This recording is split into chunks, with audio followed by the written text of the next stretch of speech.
Assalamualaikum warahmatullahi wabarakatuh.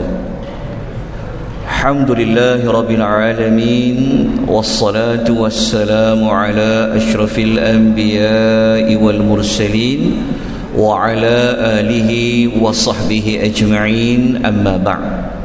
Muslimin dan muslimat rahimani wa rahimakumullah, tuan-tuan dan puan-puan yang Allah rahmati lagi Allah kasih sekalian, InsyaAllah pagi ini kita akan memperincikan keterangan bagi ayat yang ke-19 yang telah pun kita baca, kita lihat terjemahannya pada pagi semalam.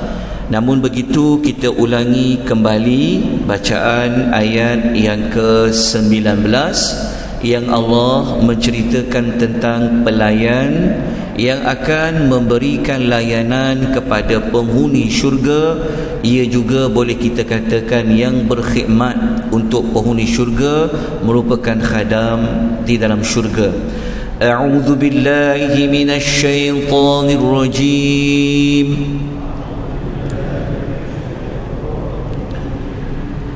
وَيَطُوفُ عَلَيْهِمْ وِلْدَانٌ مُخَلَّدُونَ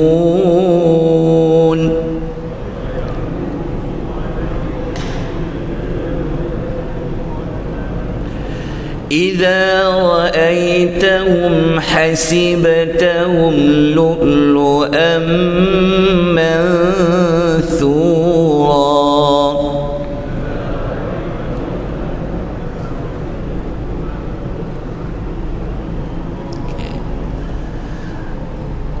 Allah memberitahu kepada kita bahawa setiap waktu di dalam syurga, penghuni syurga akan dikelilingi oleh anak-anak muda yang disebut istilahnya dengan wildanun. Anak-anak muda ni Allah jadikan dia sebagai pelayan-pelayan di dalam syurga. Kerana anak muda ni kita sedia maklum, tenaga dia kuat, dia boleh bergerak dengan laju, bergerak dengan pantas. Berbeza dengan orang-orang yang sudah tua. Kalau orang yang sudah tua, kudrat dia mungkin tidak sama. Jadi orang-orang anak-anak yang muda ini, Allah kata sifatnya adalah mukhalladun. Apa makna mukhalladun? Menurut tafsiran Al-Imam Ibnu Katsir dalam tafsir Quranul Azim, mengatakan mukhalladun maknanya yang pertama, umur anak-anak muda ni dia sama, umur dia sebaya, dan umur mereka ini kekal muda sampai bila-bila. Jadi pelayan-pelayan dalam syurga ni, dia umur dia kekal muda sampai bila-bila. Kalau sekarang mungkin orang yang berkhidmat dengan kita makin lama makin tua, dihantar balik cari orang baru. Tapi dalam syurga ni tak perlu, kerana anak-anak muda kita dengan tenaga dia akan kekal muda sampai bila-bila. Lepas tu pula Allah katakan idza ra'aitahum, apabila kau tengok anak-anak muda tu, kata Allah, hasibtahum, engkau nampak mereka, engkau sangka mereka ini lu'lu'a, dia seperti mutiara. Kenapa Allah katakan mereka seperti mutiara? Maka nak bagi gambaran yang indah, yang cantik, maka yang tepat kalau dinisbahkan seperti mutiara. Mutiara pula sifat dia, kata Allah, manthura, yang bertaburan. Kenapa Allah kata engkau akan nampak mereka dalam syurga itu umpama mutiara dan bertaburan? Al-Imam Ibnu Katsir rahimahullah mengatakan, kenapa Allah kata bertebaran?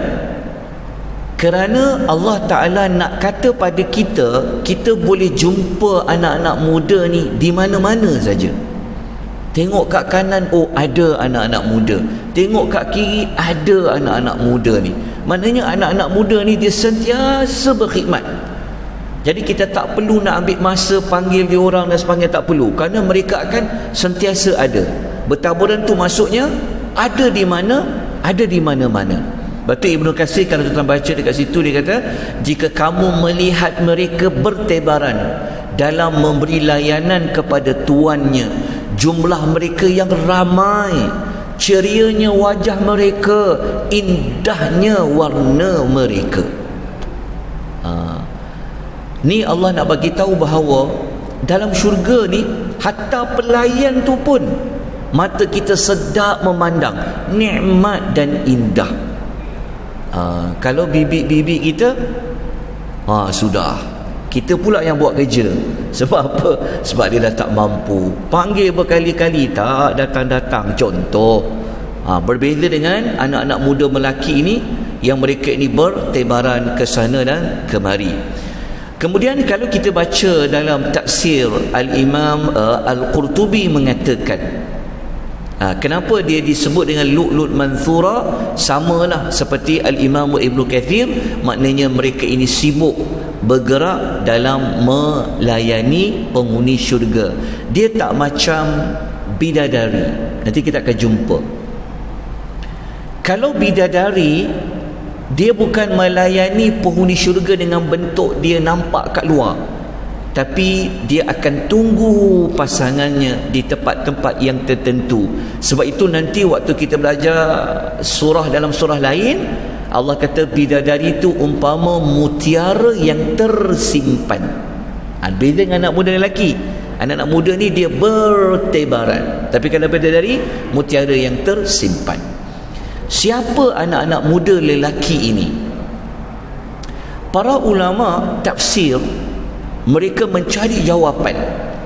Anak muda lelaki ni, adakah dia manusia yang dekat dunia dulu, kemudian di hari akhirat dialah jadi wildan tu? Setelah diteliti pendapat di kalangan para ulama, maka pendapat yang terpilih seperti mana yang dibincangkan oleh Al-Imam As-Suyuti dalam kitab Al-Hawi Al-Fatawa. Imam Suyuti mengatakan bahawasanya wildan itu, dia kata, min makhluqatil jannah la dunya. Dia kata wildan dalam ayat itu adalah anak-anak muda daripada makhluk-makhluk syurga yang bukan berasal dari dunia. Maknanya satu makhluk yang khas yang Allah ciptakan untuk dia memberi layanan kepada penghuni syurga. Ini pendapat yang terpilih seperti yang disebutkan oleh Al-Imam As-Suyuti rahimahullah. Jadi apa yang kita dapat belajar daripada satu ayat ini? Yang pertama, kita dapat belajar khadam, pelayan yang akan memberikan khidmat untuk penghuni syurga, dia dinamakan dengan wildanun. Dia ada nama lain, ada juga nama dia gelaran lain, tapi dalam surah lain lah. Tapi kalau tuan nak tulis, kita boleh catat. Setengah tempat Allah namakan mereka ini ghilmanun. Ghin, huruf ghin, lam mim alif nun, ghilman. Tapi dalam ayat ni Allah kata wildan, sama je. Kalau jumpa ghilman, wildan adalah pelayan yang sama. Yang kedua, kita dapat belajar bahawa penghuni syurga ini, mereka akan sentiasa dikelilingi oleh wildan yang kita sebut tadi umpama bertaburan tu, yang mana mereka ini siap siaga untuk melayani penghuni syurga. Jadi tuan-tuan tak perlulah bersusah payah, kerana akan ada wildan ini sepanjang waktu, umur mereka tak berubah, indah cantiknya mereka ini. Oleh kerana itu, pengajaran yang ketiga kita dapat belajar cantiknya wildan ini umpama mutiara yang indah. Masya Allah. Itulah kebesaran Allah yang Allah nak jadikan di dalam syurga. Apa lagi yang kita boleh nampak dalam syurga tu? Apa lagi nikmat-nikmat yang lain? Mari kita lihat ayat yang berikutnya, ayat nombor 20.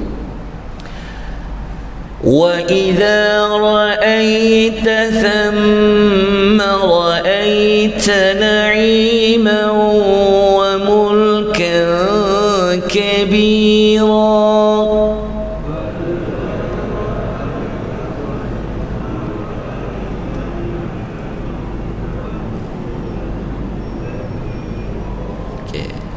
Dalam ni kita jumpa ayat yang 20 ni Allah ulang 2 kali perkataan ra'aita, ra'aita. Engkau telah melihat, engkau telah melihat.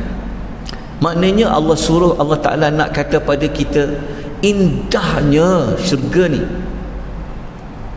Allah kata wa idza ra'aita thamma, dan apabila engkau melihat thamma.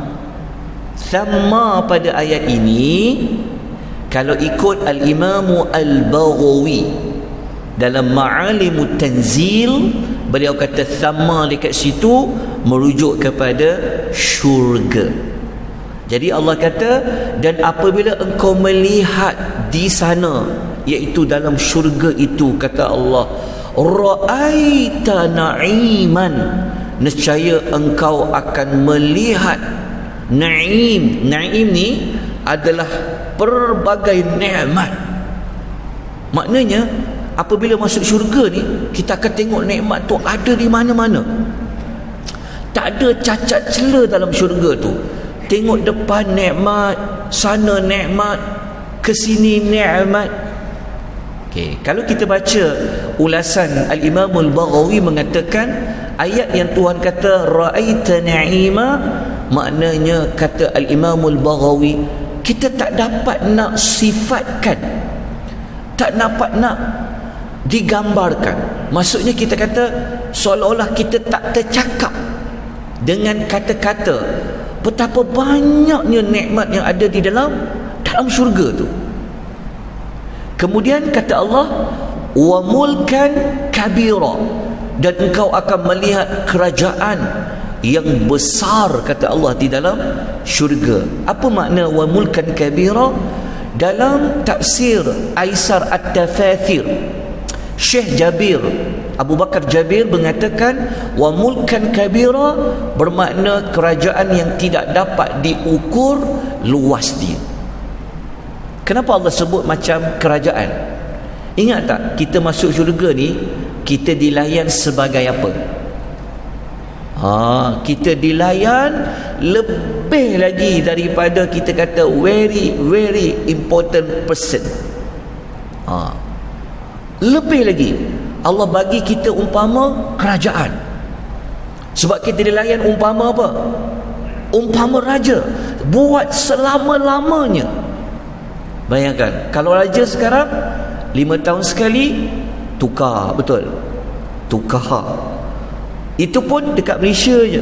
Contoh, ada kerajaan, ada layanan dia, tetapi dalam syurga Allah kata engkau akan dapat kerajaan yang sangat luas. Kenapa? Allah nak kata engkau akan dilayan seperti raja. Lepas tu nanti kalau kita belajar dalam surah-surah lain, sebenarnya ada banyak dalam syurga tu. Ada orang dia dapat istana, ada orang Allah bagi dia rumah yang besar. Kalau tuan-tuan baca lagi dalam Al-Quran, ada orang dia dapat tempat yang sangat tinggi. Tu kena baca dalam surah-surah yang lain. Jadi daripada ayat yang ke-20 ni, apa yang kita dapat belajar pada pagi ni? Nombor 1, Allah Ta'ala nak bagi tahu kepada kita betapa sempurnanya nikmat, banyaknya nikmat dalam syurga ini tidak dapat diungkapkan melalui kata-kata. Nanti kalau kita belajar surah Rahman, insya-Allah surah Rahman Dalam jadual kita akan belajar selepas Ramadan. Kalau kita belajar dalam surah Rahman kan Allah berulang kali ulang perkataan apa? فَبِأَيِّ آلَاءِ رَبِّكُمَا تُكَذِّبَانِ. Ada 31 kali Allah nak kata satu nikmat ni. Allah kata ada tak nikmat Tuhan yang kau nak dustakan? Maknanya Allah nak kata setiap nikmat tu dalam syurga tu semua benda tu nikmat. Dia setiap satu nikmat, setiap satu nikmat. Okey, pelajaran nombor 2 yang kita dapat belajar daripada ayat 20 ni, betapa luasnya syurga Allah Azza wa Jalla sehingga kita tidak dapat ditentukan ukuran keluasan yang sebenar yang Allah nak bagi kepada kita. Kita kan suka rumah yang besar, suka rumah yang luas. Tak apa, masuk syurga nanti, siapa-siapa yang tak pernah merasa untuk dapat bangunan yang besar, yang mewah, yang tinggi macam apa? Macam apa? Kau orang sekarang ni bulu-bulu buat bangunan yang tinggi kan? Tuan nak duduk di penthouse, tuan nak duduk rumah yang indah. Jawapan dia akan dapat dalam syurga. Kat dunia ni jangan fokus sangat benda tu, sebab nak buat amal banyak. Lepas tu dalam surah Waqiah dalam surah Waqiah Allah bagi tahu jawapan. Allah kata khafidatum rafi'ah. Tuhan kata apa? Hari akhirat ni fungsi dia merendahkan dan meninggikan. Maksud dia ada orang dekat dunia dia rendah pangkat dia biasa-biasa je, tapi di hari akhirat Allah akan bagi dia kedudukan yang tinggi. Ada orang dekat dunia dia Masya Allah mulia dia, tapi di hari akhirat Allah rendahkan darjat dia. Jadi siapa-siapa yang dia teringin nak dapat kerajaan yang besar, dia nak dilayan seperti raja, jawapan dia Allah janji Allah akan buat macam tu. Di mana? Di dalam syurga. InsyaAllah. Amin. Allah bagi kita syurga. Baik, kita masuk ayat yang ke-21.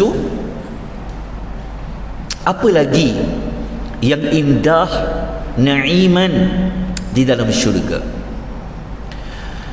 Aliyahum thiyabu sundusin khudru wa istabraqa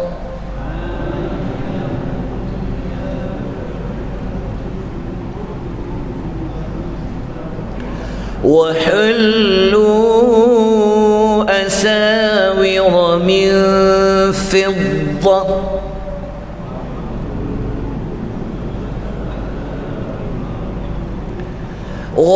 وسقاهم ربهم شرابا طهورا.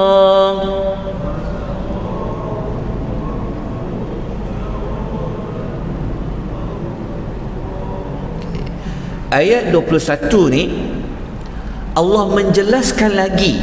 Sebab ayat 20 tadi Tuhan kata apabila kau melihat dalam syurga ini pelbagai nikmat. Ayat 21 ni dia berfungsi menerangkan apa lagi contoh-contoh nikmat yang lain. Allah kata aliyahum thiyabun, mereka di dalam syurga itu akan memakai pakaian baju sundusin hudurun wa istabraq, pakaian yang berwarna hijau, yang dibuat daripada sutera halus dan juga sutera tebal. Kenapa disebut tentang sutera? Seperti kita kata orang yang pakai sutera ni, pakai cantik ni nak gimana? Biasa orang yang pakai sutera yang indah-indah ni biasanya kalau mereka ada majlis keramaian, nak pergi majlis penting-penting, macam tuan-tuan lah nak pergi kenduri pakai baju apa? Masya Allah, baju batik tu cantik, nampak muda. Dah memang muda lah kan, orang pakai cantik. Di sini kenapa Allah nak cakap macam tu? Sebenarnya Allah nak kata, kamu dalam syurga ni, kamu akan dilayan macam raja. Kamu akan diberi pakaian yang bukan biasa-biasa, tapi pakaian yang indah, yang digunakan bukan untuk pergi kerja, untuk kamu. Sebab dalam syurga ni tuan-tuan, kerja kita adalah nak bergembira. Jadi diberi pakaian yang cantik. Ada sutera tebal, sutera nipis, dan dia berwarna hijau. Kenapa Allah kata dia warna hijau? Wallahu ta'ala a'lam. Mungkin hijau ni, kalau kita tengok warna hijau, dia warnanya agak tenang, hijau. Tengok pokok-pokok hijau. Okey. Kemudian Allah kata bukan sekadar pakaian yang indah, yang menarik kata Allah, tetapi mereka wahulu asawir min fiddah, mereka dihiasi dengan gelang-gelang daripada perak. Oh, nanti pakai gelang ke? Pakai. Kalau kita tengok raja-raja kan, cuba kita pergi majlis yang besar-besar. Tengok contohnya majlis di istana kan. Raja akan dipakai apa? Kan ada kerisnya, lepas tu kadang letak apa? Kalungnya. Raja-raja, tu tengok cerita raja-raja kan, badan dia penuh dengan perhiasan. Dia akan pakai gelang-gelang. Tapi dalam ni Allah sebut perak, tapi sebenarnya dalam ayat lain ada juga emas. Okey. Kemudian Allah mengatakan wasaqahum rabbuhum, dan mereka diberi minum oleh Tuhan mereka syaraban tahura, iaitu sejenis minuman yang bersih lagi suci. Apa makna dia? Okey, kita tengok dahulu apa tafsiran Al-Qurtubi kata. Mereka diberikan perhiasan daripada perak. Okey, ada panjang perbahasan dia, tapi kita boleh faham begini, ringkas dia, memang nanti dalam syurga kita memang akan diberi perhiasan gelang daripada perak. Itu satu daripadanya. Tapi kalau kita baca ayat lain, contohnya kalau kita tengok dalam suratul Hajj dan juga surah Fatir, ayat 23 Al-Hajj, Al-Fatir ayat 33, ayat dia sama je bunyi dia. Kita akan jumpa Allah pakaikan asawil min zahabin, gelang-gelang daripada emas. Maksud dia, kalau kita nak faham ayat 21 ni, bukanlah orang kata, alah pakai gelang perak je ke, gelang emas tak ada ke? Tak. Kalau baca ayat lain ada. Sebab itu dalam syurga ni Allah akan pakaikan. Kenapa Allah sebut perak dalam ayat ni? Kenapa Allah tak kata pakai gelang emas macam surah Hajj dengan surah Fatir? Antara sebab dia, wallahu alam, Allah ni dia maha bijaksana. Dia nak sesuaikan dengan penyebutan bekas minuman. Ingat tak sebelum ni Tuhan kata apa? Gelas minuman daripada perak kan. Jadi dalam ayat ni Allah pun cerita, okey, dia punya gelang pun daripada perak. Tapi jangan kita limitkan, oh hanya dari perak saja ke ada. Tak. Kalau baca dalam surah lain, ada juga gelang-gelang daripada emas. Sebab tu Al-Imam Al-Qurtubi kata, ada orang ni diberi perhiasan daripada perak, ada yang kata dari emas. Maksudnya ulama berbeza pandangan. Takkan orang lelaki dia nak pakai emas? Kita tahu dalam syurga ni tak ada lagi hukum halal haram. Okey, panjang perbahasan dia. Okey. Kemudian yang paling penting, apa maksud Allah memberi mereka minuman yang bersih? Kata Al-Imam At-Tabari, dia kata antara ciri bersihnya air itu, dia tidak mengeluarkan najis. Bersihnya air tu maksud dia apa? Air tu dia tak bagi impak apa-apa. Kadang-kadang kita minum air rasa perut memulas lah. Lepas minum air banyak, kita akan jadi apa? Kita akan mencari tandas lah kan. Ada setengah air kita minum jadi pening lah. Okey, di akhirat ini Allah akan bagi air yang bersih, tak akan pening, tak akan sakit perut.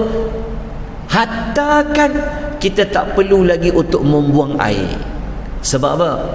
Nanti cara kita berkumuh di dalam syurga, kita akan ditukarkan ia menjadi peluh. Dia tak ada lagi tandas, tak ada nak aduh baru nak sembang-sembang sakit perut pula ni, tak ada. Dalam syurga ni Allah takkan bagi ada benda yang ganggu perasaan kita. Jadi macam mana kita nak buang air? Allah akan tukar dia menjadi peluh, dan peluh itu pula berwangi sangat. Tapi kita baca dalam hadis yang lain. Okey, so pengajaran ni, ayat ni last sekali pengajaran yang kita dapat belajar dekat sini. Kita ambil tengok ada dua pengajaran. Nombor satu, kita tahu Allah bagi persalinan sutera daripada yang nipis, ada juga yang tebal. Warna dia apa tadi? Warna hijau. Nombor dua, Allah memberikan perhiasan ahli syurga ini terdiri daripada gelang-gelang perak. Tapi kita baca tadi ayat lain ada juga daripada emas. Baik, kita selesai untuk ayat nombor 21. Besok insya-Allah kita akan masuk kepada ayat yang ke-22, yang mana ayat 22 ni Allah memberitahu kepada kita kenapa macam-macam kita dapat.